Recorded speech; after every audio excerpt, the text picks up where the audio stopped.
Hi hello నమస్తే welcome to our channel. నేను మీ anchor పప్పు. ఈ రోజు మనతో ప్రముఖ dermatologist and hair surgeon doctor J Rajeshwari గారు మనతో ఉన్నారు.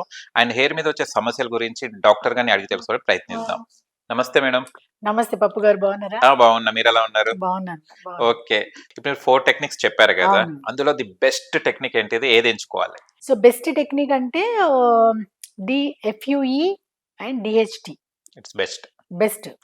FUE is the gold standard అమ్మా. గోల్డ్ స్టాండర్డ్ అంటే ఇంకా ఎవర్ గ్రీన్ ఎప్పుడు కూడా. ఓకేనా? కాకపోతే FUE అండ్ DHT ఈక్వల్లీ ఉంటుంది. అవి తేడా ఏంటనేది నేను ఇప్పుడు చెప్తాను. యాక్చువల్గా అసలు హెయిర్ ట్రాన్స్ప్లాంటేషన్ అంటే ఏం చేస్తాము, వెనకాల ఏదైతే డోనర్ ఏరియా ఉంటుందో ఆ డోనర్ ఏరియా నుంచి మనం రూట్స్ అన్ని తీసుకొచ్చి ఎక్కడైతే ముందు కావాలో అక్కడ ఇంప్లాంట్ చేస్తాము. అది ట్రాన్స్ప్లాంటేషన్ టెక్నిక్.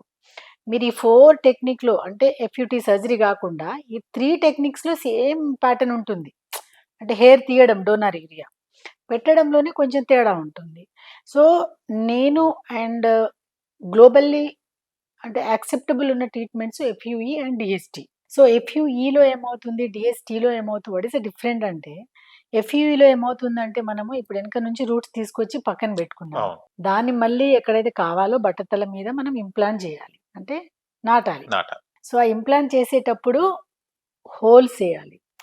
చిన్న చిన్న హోల్స్ ఉన్నాయి, పెద్ద హోల్స్ చిన్న చిన్న హోల్స్ ఉంటాయి. ఆ చిన్న చిన్న హోల్స్ అన్ని చేసేసి ఆ హోల్స్ లో అంటే టర్నల్స్ అంటాం.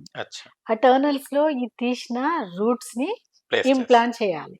ఓకేనా? సో FUEలోనేమో టర్నల్ చేస్తాం హోల్స్.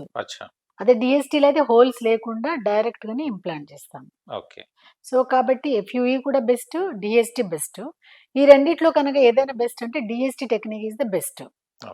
ఓకేనా? ఎందుకు బెస్ట్ అంటే ఇప్పుడు DHT వల్ల ఏంటి, FUE వల్ల ఏంటి అంటే DHT వల్ల ఏమవుతుంది, మనం హోల్స్ చేయట్లేదు, దానివల్ల ఆ పేషెంట్ స్కిన్ కి ట్రామా అవుతుంది. ఎగ్జాంపుల్ ఇప్పుడు నేను 3500 నుంచి 5000 రూట్స్ కూడా పెడతాము. 5000 పెడుతున్నామంటే ఒక 100 ఎక్కువనే హోల్స్ తీసుకోవాలి. సో అన్ని హోల్స్ వేయడం వల్ల పేషెంట్ కి ట్రామా అవుతుంది, స్కిన్ ఇంజురీ అవుతుంది. ఇంజురీ అయిన తర్వాత మళ్ళీ అక్కడ బ్లీడింగ్ అవుతుంది. బ్లీడింగ్ అంటే చిన్న చిన్న ఊజింగ్ అది అవుతుంది.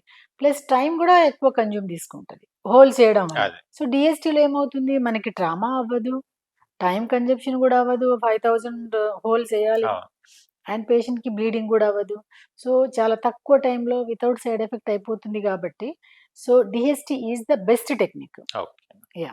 మీరు 4 టెక్నిక్స్ లో లాస్ట్ వన్ అన్నారు, DHI ఇస్ ద అవును బెస్ట్ అని కూడా అన్నారు, కానీ ఇది ఎందుకు బెస్ట్ కాదు? సో ఇప్పుడు నేను 4 టెక్నిక్స్, ఒకటి సర్జరీ FUT అంటే స్ట్రిప్ మెథడ్ తీసేద్దాం, ఎందుకంటే సైడ్ ఎఫెక్ట్స్ ఉంటాయి, ఆపరేషన్ కాబట్టి పక్కన పెడదాం. మిగతా నేను ఇందాక FUE అండ్ DHT టెక్నిక్ అన్నాను, ఆ రెండే ది బెస్ట్ అన్నాను. బట్ ఇంకోటి కూడా అన్నాను, లేటెస్ట్ మాడిఫై DHI అని. కానీ DHI ఎక్కువగా ప్రిఫర్ చేయకూడదు. ఎందుకు చేయకూడదు అంటే DHIలో ఏముంటుందంటే డైరెక్ట్ హెయిర్ ఇంప్లాంటేషన్. అంటే ఇక్కడ హోల్స్ చేయరు అండ్ ఇలాంటి నీడిల్ ఇంప్లాంటేషన్కి వాడరు. ఇందులో ఒక ఇంప్లాంటర్స్ మనకి దొరుకుతాయి పెన్ లాగా. ఆ ఇంప్లాంటర్స్లో ఏదైతే రూట్ తీస్తాం కదా, ఆ రూట్ని లోపల ముందే పెట్టేస్తాం ఆ ఇంప్లాంటర్స్లో. ఓకేనా? ఆ ఇంప్లాంటర్లో పెట్టేసినాక మళ్ళీ ఆ ఇంప్లాంటరే డైరెక్ట్గా నాటేస్తుంది. బట్ ఆ నాటేటప్పుడు ఆ రూట్ ఎంత చాలా చిన్నగా ఉంటాయి, అసలు చిన్న డాట్ లాగా. అదే మెయిన్. ఆ రూట్ కనుక డ్యామేజ్ అయింది అనుకోండి, ఇంకా రూట్ వేస్ట్, అక్కడ హెయిర్ రాదు.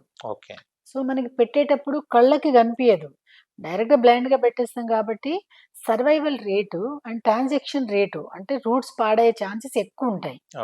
టెక్నిక్ చాలా latest technique, but survival rate తక్కువ, రూట్స్ డ్యామేజ్ అవుతాయి. So end of the day patient కి అంతగా అనుకున్నంత రిజల్ట్ రాదు. బట్ ఈ రెండిటికంటే మినిమైజ్ ఇంకా. కానీ ఓవరాల్ గా చెప్పుకుంటే FUE DHT ఆ రెండిట్లో ఏది సెలెక్ట్ చేసుకున్నా బాగుంటుంది.